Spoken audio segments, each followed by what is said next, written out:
तो बुक्स में मैंने जैसे बताया कि एनसीईआरटी की मैथ्स सबसे ज़्यादा इंपॉर्टेंट है और इंग्लिश के लिए आप ब्रेनन एंड मार्टिन। मैंने 9 से ही एनडीए की प्रिपरेशन स्टार्ट कर दी थी, मतलब कि मैं सारे क्वेश्चंस पहले ही से ही अटैम्प्ट करना स्टार्ट कर दिया था। वहाँ पे जाना चाहिए और एक भागीदारी बननी चाहिए ऐसे फोर्सेस में जो कि इंडिया की पूरे वर्ल्ड की टॉप मोस्ट फोर्सेस में 1 by 1 कैंडिडेट्स को बुलाया जाता है। तब तक ये लोग ऑलरेडी डिसाइड कर चुके होते हैं कि कैंडिडेट्स कौन पोटेंशियल कैंडिडेट हैं और कौन नॉन पोटेंशियल कैंडिडेट है।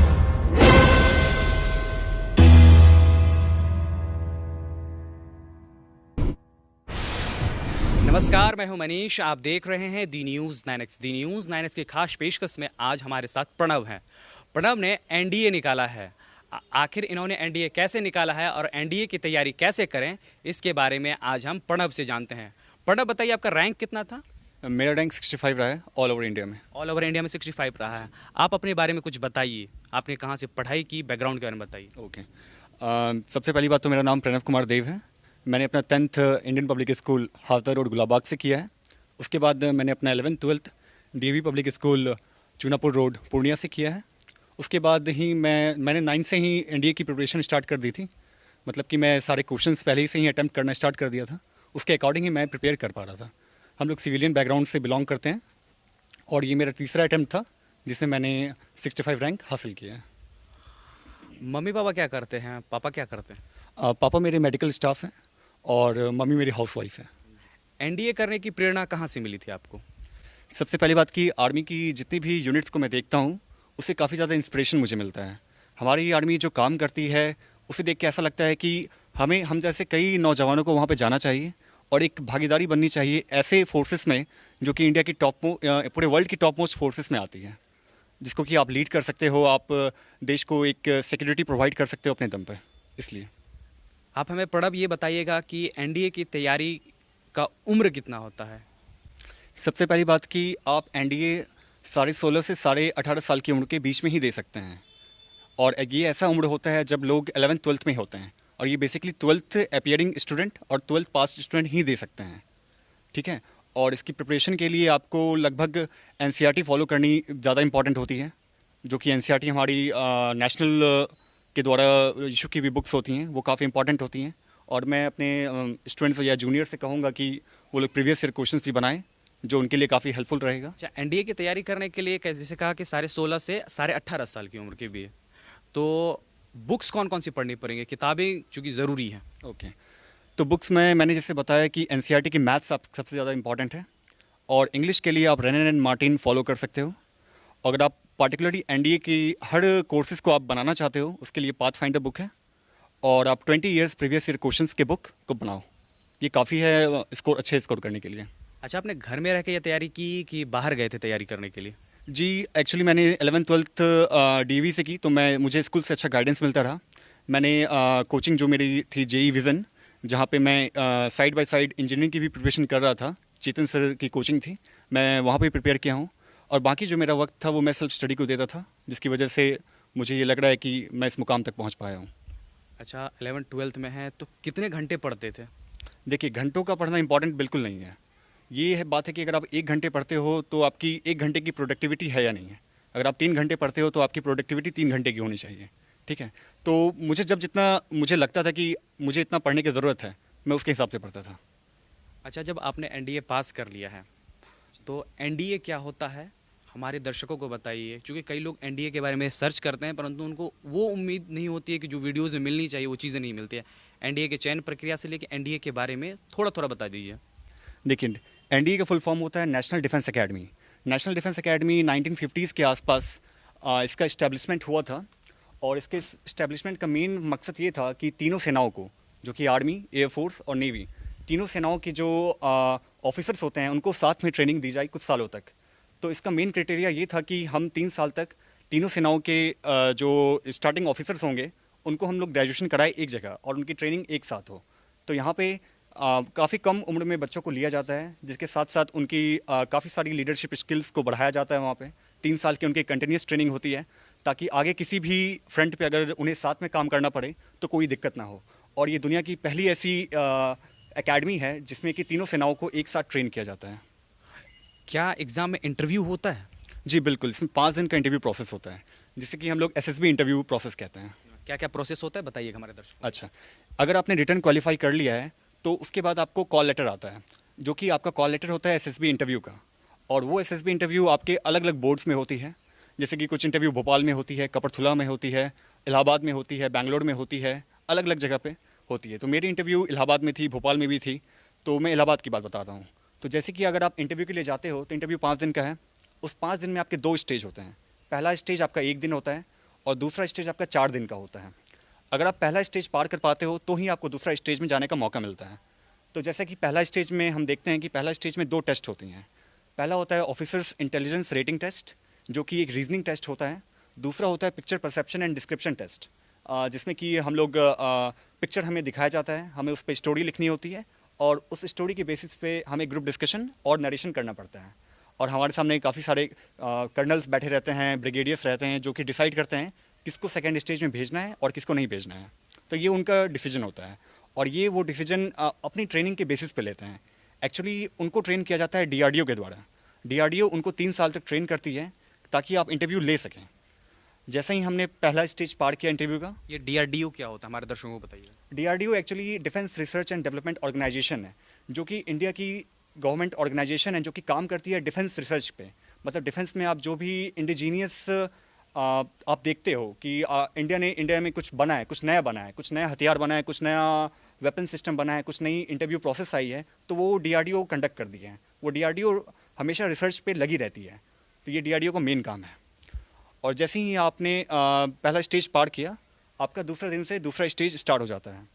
दूसरे दिन से लेके अगले 5वें दिन तक, मतलब second day to 5th day, आपका 3 तरह की टेस्टिंग होती है। पहला टेस्टिंग होती है साइकोलॉजिकल टेस्टिंग, जिसमें कि आपके साइकेट्रिस्ट, साइकोलॉजिस्ट लोग उस टेस्टिंग को मॉनिटर करते हैं। और इस टेस्टिंग का मेन मकसद ये होता है कि लोगों के जो अपने कैंडिडेट्स हैं उनके मन के अंदर देखा जा सके, ताकि वो उनको ऑफिसर्स के बनने लायक ट्रेन किया जा सकता है या नहीं। तो उसमें 4 तरह के टेस्ट होते हैं। एक होता है थीमेटिक एप्रिसिएशन टेस्ट, दूसरा वर्ड एसोसिएशन टेस्ट, तीसरा सिचुएशन रिएक्शन टेस्ट, चौथा सेल्फ डिस्क्रिप्शन टेस्ट। तो बेसिकली इन टेस्ट का यही मतलब है कि वो आपके लिखित के दौर पे आपको टाइम प्रेशर दिया जाता है। मतलब कि वो आपको टाइम लिमिट देते हैं, आपको इन टाइम लिमिट पे आपको कुछ बातें लिखनी पड़ती हैं और उस टाइम लिमिट में आप अपने मन की बातें लिख पाते हो। तो वो जो साइकोलॉजिस्ट हैं वो आपके मन की बातों पे ये एसेस कर लेते हैं कि ताकि इन्हें ऑफिसर्स बनाया जा सकता है या नहीं। ये आपका पहला टेस्टिंग हुआ, जो कि साइकोलॉजिकल टेस्टिंग था। दूसरा होता है पर्सनल इंटरव्यू। पर्सनल इंटरव्यू लगभग हमारे या तो कर्नल लेते हैं या तो ब्रिगेडियर लेते हैं, और ये इंटरव्यू लगभग 30 मिनट से 1 घंटे चली थी। और इस इंटरव्यू का मकसद ये होता है 1-on-1 फ्रंट पे, मतलब कि आप बैठे हो और आपके सामने एक सीनियर बैठे हैं, वो आपसे कई सारे सवाल क्वेश्चंस करते हैं। वो पर्सनल हो सकता है, वो एकेडमिक हो सकता है, वो आपका स्पोर्ट्स हो सकता है, वो आपका एक्स्ट्रा करिकुलर हो सकता है, वो कोई इंटरनेशनल न्यूज़ हो सकती है, या आप जिस चीज़ में इंटरेस्ट दिखाते हो उससे रिलेटेड हो सकता है, आपकी हॉबीज़ से क्वेश्चन हो सकता है, आपके इंटरेस्ट से क्वेश्चन हो सकता है। तो उन क्वेश्चंस के बेसिस पे वो ये डिसाइड करते हैं, ताकि अगर बाई चांस इसे किसी फ्रंट पे भेजा जाए तो ये अपने आप को वहाँ पे बैलेंस कर पाता है या नहीं, वो उस हार्श कंडीशन पे वहाँ पे लीड कर पाता है या नहीं। वो आपके बैकग्राउंड को चेक करते हुए ये चीज़ें नोटिस करते हैं और इस पर अपना डिसीजन लेते हैं। ये आपका दूसरा टेस्टिंग था सेकेंड स्टेज का। और इसका जो तीसरा टेस्टिंग होता है वो होता है ग्राउंड टास्क। इस ग्राउंड टास्क में 9 टास्क होते हैं, जिसमें कि आपका group discussion, group planning exercise, lecturette, progressive group task, half group task, command task, individual obstacle, group obstacle race और फाइनल टास्क होता है। ये टास्क लगभग 2 दिन तक चलते हैं। इन टास्क का मतलब यही होता है कि स्टूडेंट्स को एज अ फिजिकली देखा जा सके कि ये ग्रुप को साथ लेके चलते हैं या नहीं।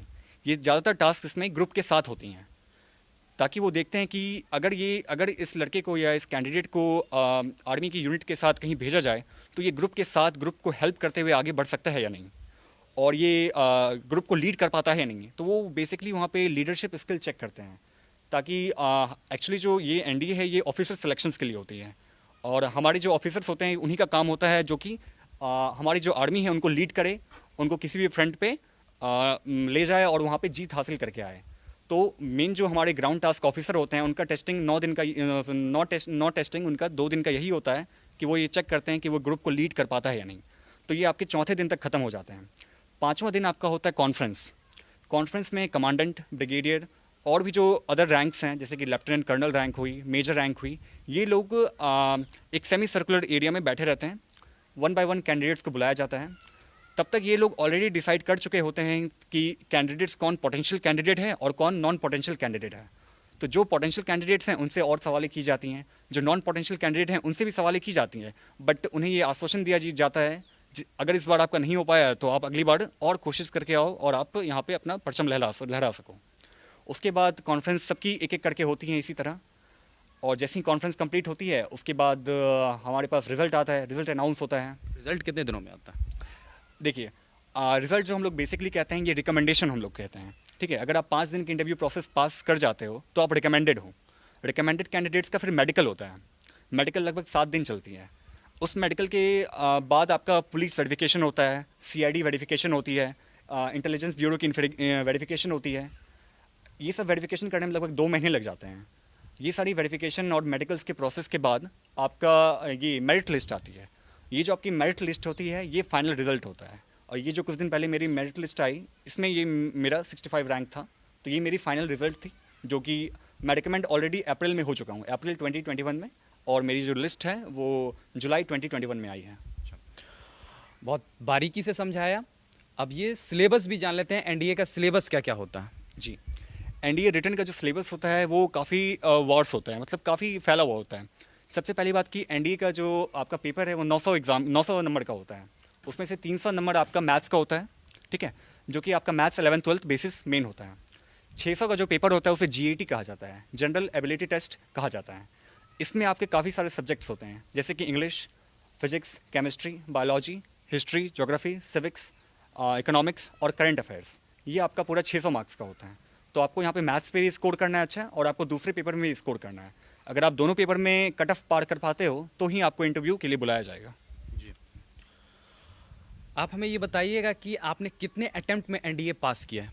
जी, मैंने रिटर्न तो जितने दिए हैं मैंने सारे रिटर्न क्वालिफाई किए हैं, बट इंटरव्यू मैंने इस बार थर्ड अटेम्प्ट में मैंने क्वालिफाई किया है। तीसरा अटेम्प्ट हुआ? जी, तीसरा अटेम्प्ट में मैंने अपना इंटरव्यू क्वालिफाई किया है इलाहाबाद बोर्ड से। अच्छा, इस बीच जो निराशा मिली उसको कैसे आपने फेस किया? जी, निराशा तो होती है, बट मैं ये खुशकिस्मत हूँ कि मेरे पेरेंट्स और मेरे जो भाई बहन हैं उनका काफ़ी सपोर्ट मिलता रहा। मेरे टीचर्स, मेरे सीनियर्स, उन लोगों ने काफ़ी मुझे सपोर्ट किया है। और जब भी मुझे कहीं पे कुछ लगता था कि मुझे बात करनी चाहिए, मैं अपने पेरेंट्स से बात करता था कि हाँ मुझे यहाँ दिक्कत हो रही है, तो वो लोग मुझे वहाँ पे मेंटली हेल्प मुझे करते हैं, मेंटली और इमोशनली मुझे हेल्प करते हैं और मुझे गाइड करते हैं हमेशा आगे की ओर। और मैं सेल्फ मोटिवेटेड भी रहता हूँ, तो मुझे ऐसी कोई बड़ी दिक्कत नहीं आई थी। लेकिन कुल मार्क्स तो 1800 का होता है, तो फिर कैसे 900 का? देखिए, 900 का आपका रिटर्न होता है, जो रिटर्न मैंने पटना में दिया, और फिर 900 का इंटरव्यू होता है जो मैंने इलाहाबाद में दिया। तो टोटल मिला के 1800 मार्क्स का एग्ज़ाम होता है। और ये ऐसा इसलिए भी है क्योंकि इस एग्ज़ाम को UPSC कंडक्ट करती है, इसलिए इतने सारे मार्क्स हैं और इतना डिफ्रेंशिएट सिलेबस है इसका, ताकि अच्छे से नापा जा सके कौन स्टूडेंट कहाँ तक, किस कैंडिडेट का कितना पोटेंशियल है, इसलिए ऐसा है। अच्छा, इंटरव्यू जब हो रहा था तो दिक्कतें क्या क्या हुई? देखिए, इंटरव्यू में मेनली ऐसा होता है कि जो आपके जितने भी इंटरव्यू लेने वाले होते हैं, जो कि कर्नल होते हैं या ब्रिगेडियर होते हैं, वो ये चेक करते हैं कि आदमी में कैंडिडेट में पोटेंशियल है या नहीं है। तो वो आपको बहुत सारे प्रेशर देते हैं, जैसे कि वो टाइम प्रेशर हो गया, या वो आपको आपके डिसीजन से डीमोटिवेट करने की कोशिश करते हैं। मतलब कि अगर आप किसी डिसीजन को लेते हो, वो कोशिश करते हैं कि आप अपने डिसीजन से हट जाओ, लेकिन आपको वहाँ पे एक पहाड़ की तरह बने रहना है कि जो आपका डिसीजन है वो आपने लिया है और वो सही है। अगर वो गलत भी है तो आप उसे सही कर लोगे। वो बेसिकली ये मेन चेक करते हैं। आखिरी सवाल आपसे, चूँकि इंटरव्यू का दौर बहुत आगे तक गया और आशा करते हैं आप लोगों को समझ में आ गया होगा कि एनडीए की प्रक्रिया क्या है। आखिरी सवाल, श्रेय किसे दीजिएगा, मम्मी को, पापा को या किसी और को? देखिए, इसमें सबका एक सपोर्टिव रोल रहा है, मेरे जीवन में सबका एक सपोर्टिव रोल रहा है। वो आज से नहीं, मेरे बचपन से ही। मेरे मम्मी पापा हैं, मेरे टीचर्स हैं, जितने टीचर्स से मैं शुरुआत से पढ़ता आ रहा हूँ, उनका भी काफ़ी इंपॉर्टेंट रोल रहा है। जो जिससे मैंने 9th में पढ़ा, जिससे मैंने 10th में पढ़ा, जिससे मैंने 11th में पढ़ा, जिससे मैंने 12th में पढ़ा, सबका इंपॉर्टेंट रोल है। बट बेसिकली मैं अगर आप कहना चाहेंगे, आपके सवाल का जवाब दूँ, तो मेरे मम्मी पापा, मेरा स्कूल, पटनायक सर और चेतन सर GVision के, इनको मैं मेन श्रेय देना चाहूँगा अपने एनडीए सक्सेस का।